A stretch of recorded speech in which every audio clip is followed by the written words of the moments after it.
These are one of 2 public input sessions on the Roanoke County Economic Development Work Plan.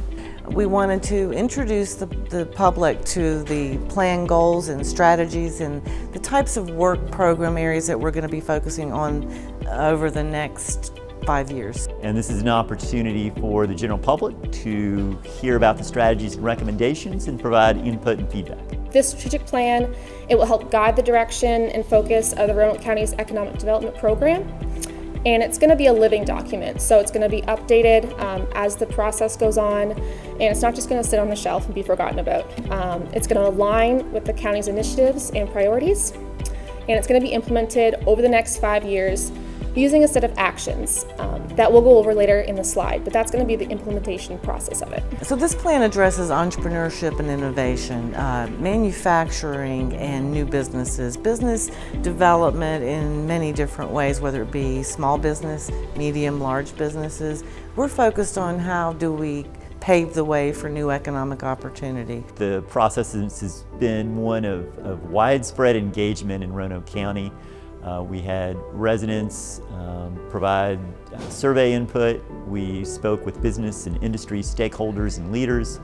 We had focus group discussions. We dove deep into the data about what's happening in the county. It also addresses workforce and pathways to education and CTE, and how do we help employers find workers in the 21st century. So it's becoming more of a challenge.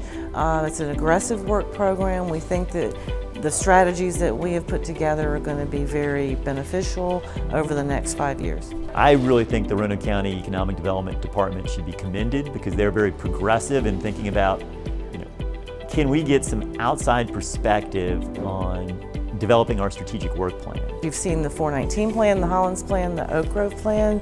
We're going to be repositioning real estate, redeveloping in those key strategic areas of the county. So a lot of our work is focused on key commercial corridors, and you're starting to see the results of that now. You're seeing that there is transformation underway in many of our corridors, particularly the 419 area with Tanglewood redevelopment.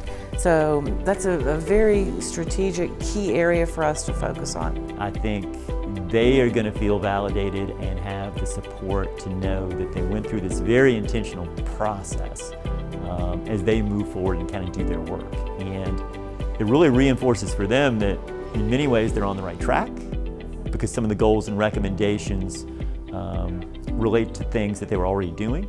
But it also helps lift up some of the things that they either weren't doing or didn't have as much of an emphasis on. We are listening, and we do want citizen feedback. We want the public to tell us if they think we're on the right track, or if these are the areas that they would like for us to focus on. What do they think about that? Do they want to see more entrepreneurship and innovation? Do they want us to create smaller spaces for small businesses? Do they want us to develop larger tracts of land and industrial sites? What is it they would like for us to do in our economic development program? Right now, and over the last several decades, we've been focused in both areas. We're going to continue more of that in this plan, but we're more strategic with how we're approaching our entrepreneurship and innovation strategy, for example. If you would like to learn more about the Elevate Roanoke County 2026 plan, visit yesroanoke.com and click on the Elevate button on the homepage.